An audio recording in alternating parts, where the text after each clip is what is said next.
ہی نہیں کہ جس عورت کے گھر میں اس نے پناہ لی ہے وہ عورت اسے آگے فروخت کر چکی ہے۔ دوسری طرف نوشیروان کو جب اندازہ ہو جاتا ہے کہ جعفر دعا کو ڈھونڈنے میں ناکام ہو چکا ہے تو وہ دعا کی تلاش کے لیے پولیس سے مدد لیتا ہے۔ نوشیروان جعفر کو حکم دیتا ہے کہ فوراً گاڑی تیار کرواؤ اور میرے ساتھ چلو، جس پر جعفر نوشیروان سے پوچھنے کی کوشش کرتا ہے کہ سائیں کچھ بتائیں تو صحیح کہ کہاں جانا ہے۔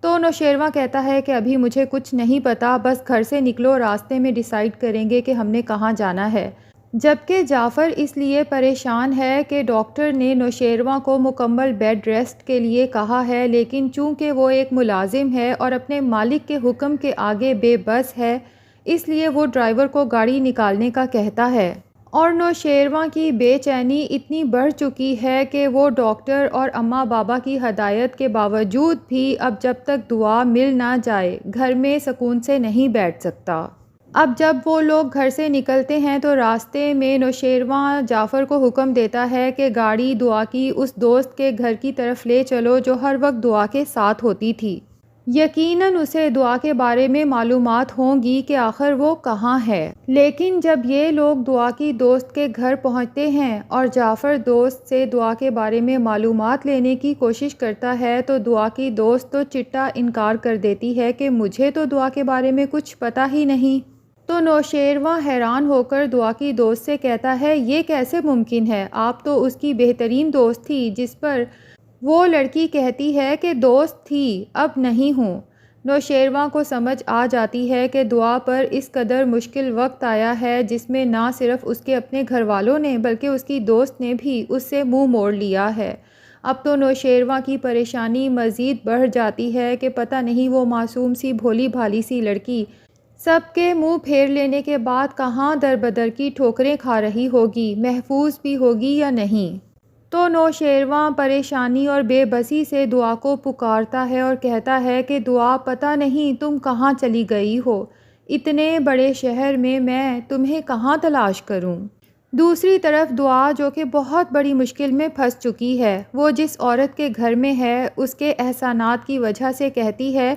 کہ میں آپ پر مزید بوجھ نہیں بننا چاہتی، میں چاہتی ہوں کہ میں اپنی کوئی جاب کروں تاکہ اپنا خرچ خود اٹھا سکوں۔ تو وہ عورت کہتی ہے کہ اس میں تو پریشان ہونے والی کوئی بات ہی نہیں، تم مجھے اپنی سی وی دے دو اور اس کے بعد اپنی سیلف گرومنگ پر کام کرو، میرے یہاں شہر میں بہت بڑے بڑے جاننے والے ہیں، میں جلد ہی تمہارا کہیں انٹرویو ارینج کرواتی ہوں۔ دعا سوچتی ہے کہ یہ عورت کتنی فرشتہ صفت ہے، پہلے اس نے مجھے اپنے گھر میں جگہ دی، اب میری جاب کا بھی بندوبست کر رہی ہے۔ تو دعا فرتے جذبات سے اس عورت سے کہتی ہے کہ یہ آپ کا میرے اوپر دوسرا احسان ہے، پتہ نہیں کبھی میں آپ کے احسانات کا بدلہ چکا بھی پاؤں گی یا نہیں۔ دعا اس آنٹی سے بات کرنے کے بعد جب ان کے سٹنگ ایریا کی طرف آتی ہے تو وہاں اسے آنٹی کی بیٹیاں کچھ مشکوک سی حرکتوں میں مبتلا نظر آتی ہیں، کیونکہ وہ لوگ لیپ ٹاپس پہ اور موبائل پہ لڑکوں کے ساتھ ویڈیو کالز کر رہی ہیں۔ تو دعا سوچتی ہے کہ شاید یہ ان کے بوائے فرینڈز ہوں اور دل میں دعا کرتی ہے کہ یا اللہ جتنی اچھی یہ عورت ہے، اللہ کرے ان کی بیٹیوں کے ساتھ کبھی کچھ برا نہ ہو، کہیں ان کے بوائے فرینڈز فراز کی طرح انہیں دھوکہ نہ دیں۔ اب دعا کو تو پتہ ہی نہیں کہ آنٹی نے ہی انہیں ان کاموں پہ لگایا ہے، کیونکہ یہی ان لوگوں کا سورس آف انکم ہے۔ بہرحال جی آنٹی دعا سے کہتی ہیں کہ تم جلدی سے تیار ہو جاؤ، میں نے ایک بہت اچھی جگہ پہ تمہاری جاب کی بات کی ہے اور ڈرائیور باہر تیار کھڑا ہے جو تمہیں وہاں پر لے جائے گا۔ دعا تو بہت ایکسائٹیڈ ہوتی ہے، بہت اچھا سا تیار ہو کر انٹرویو کی جگہ پر پہنچ جاتی ہے۔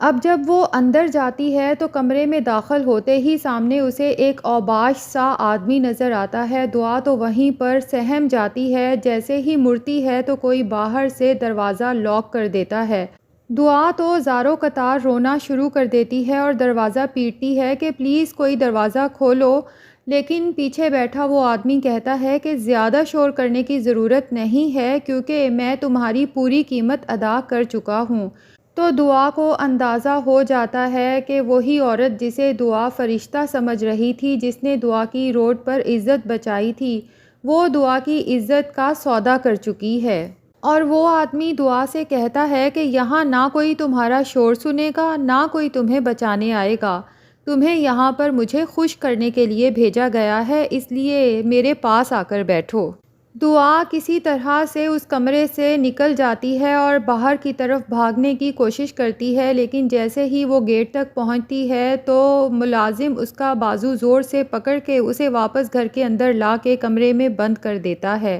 اب یہاں جب دعا کے ساتھ یہ سب برا ہو رہا ہے تو وہاں اس کی ماں کے دل کو ایک دم سے تکلیف ہوتی ہے، کھچ پڑتی ہے اور اسے اندازہ ہو جاتا ہے کہ اس کی بیٹی کسی بہت بڑی تکلیف میں ہے۔ جبکہ فضا گھر پہ اپنی ماں سے ملنے آئی ہے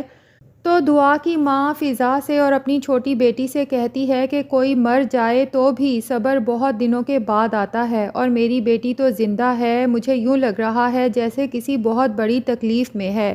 مجھے تو کسی صورت صبر آ ہی نہیں رہا۔ اور روتے ہوئے دعا کرتی ہے کہ یا اللہ میری بیٹی کی زندگی اور عزت کی حفاظت فرما۔ دوسری طرف نوشیروان کو جب دعا کا کہیں اتا پتہ نہیں چلتا تو وہ سوچتا ہے کہ مجھے دعا کی تلاش کے لیے پولیس سے ہی ہیلپ لینی چاہیے۔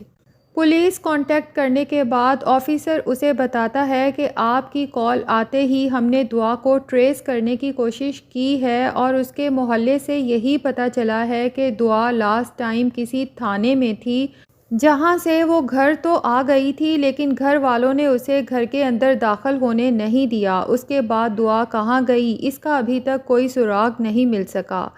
تو نوشیروان شدید غصے سے جعفر کی طرف دیکھتا ہے کہ تم نے تو دعا کی حفاظت کا مجھ سے وعدہ کیا تھا، تمہاری لاپرواہی کی وجہ سے آج میری محبت پتہ نہیں کہاں ہے اور کس حال میں ہے۔ اب نوشیروان جب پولیس سے دعا کے بارے میں انویسٹیگیشن کر رہا ہوتا ہے تو کشمالہ پیچھے کھڑی سب سن رہی ہوتی ہے اور اس کا دل کرچی کرچی ہو جاتا ہے کہ ایک میں ہوں جو نوشیروان کے نکاح میں ہوں، کیا کمی ہے مجھ میں، کس قدر خوبصورت ہوں، اعلیٰ خاندان سے ہوں، نوشیروان کے آگے پیچھے پھرتی رہتی ہوں، لیکن نوشیروان مجھے آنکھ اٹھا کے بھی دیکھنا پسند نہیں کرتا، اور پتہ نہیں یہ دعا کون ہے جسے نیندوں میں بھی نوشیروان پکارتا ہے اور اب اسے ڈھونڈنے کے لیے پولیس سے مدد لے رہا ہے۔ پولیس آفیسر جب وہاں سے اٹھ کر چلا جاتا ہے تو کشمالہ اپنا رونا رونے نوشیروان کے سر پہ پہنچ جاتی ہے اور اسے کہتی ہے کہ پلیز مجھے بتائیں کہ آخر یہ لڑکی کون ہے، آپ نیند میں بھی دعا دعا پکار رہے تھے۔ نوشیروان کو کشمالہ پر شدید غصہ آتا ہے کہ یہ کون ہوتی ہے مجھ سے سوال جواب کرنے والی، جبکہ اسے زبردستی میرے سر پہ مسلط کیا گیا ہے۔ تو وہ کشمالہ کو صاف کہہ دیتا ہے کہ میں اس دنیا میں کسی کو بھی جواب دہ نہیں ہوں۔ کشمالہ کہتی ہے میں کسی نہیں، آپ کی وائف ہوں، آپ کے نکاح میں ہوں، جس پر نوشیروان کو مزید تپ چڑھتی ہے۔ وہ اس کو تو کوئی جواب نہیں دیتا، البتہ جعفر کو زوردار آواز دے کر بلاتا ہے اور اسے کہتا ہے کہ بی بی کو حویلی واپس پہنچاؤ، بچے اکیلے ہیں، ماں کو زیادہ دن بچوں سے دور نہیں رہنا چاہیے۔ کشمالہ کو آئیڈیا ہو جاتا ہے کہ اب نوشیروان زبردستی اسے یہاں سے حویلی بھیجنا چاہتا ہے۔ بہرحال کشمالہ بھی چپ نہیں رہے گی، وہ حویلی جا کر ہنگامہ برپا کر دے گی کہ اگر آپ کا بیٹا مجھے اپنی وائف کے طور پہ ایکسیپٹ نہیں کر سکتا تھا تو آپ لوگوں نے کیوں میرا نکاح اس سے کیا، جس پر بابا سائیں اور اماں سائیں بھی نوشیروان پر غصہ کریں گے اور اسے دعا کے معاملے سے باز رکھنے کی کوشش کریں گے۔ دوسری طرف دعا کو جس آدمی نے خریدا ہے، جب وہ دیکھتا ہے کہ یہ لڑکی تو قابو میں ہی نہیں آ رہی تو وہ اسی عورت کو کال کر کے کہتا ہے کہ یہ تو یہاں سے بار بار بھاگ رہی ہے، مجھے خوش بھی نہیں کیا ابھی تک۔ تو وہ عورت کہتی ہے کہ نئی چڑیا ہے، قابو کرنے میں تھوڑا ٹائم لگے گا۔ تو ناظرین کیا لگتا ہے، کیا دعا کے ساتھ کچھ بہت برا ہونے والا ہے یا پھر اس سے پہلے ہی نوشیروان دعا کو ٹریس کرتے ہوئے وہاں پر پہنچ جائے گا اور اپنی دعا کو بچا لے گا؟ کمنٹ سیکشن میں ضرور بتائیں، اور اگر ہمارے چینل پہ نئے ہیں تو پلیز چینل کو بھی سبسکرائب کر لیں۔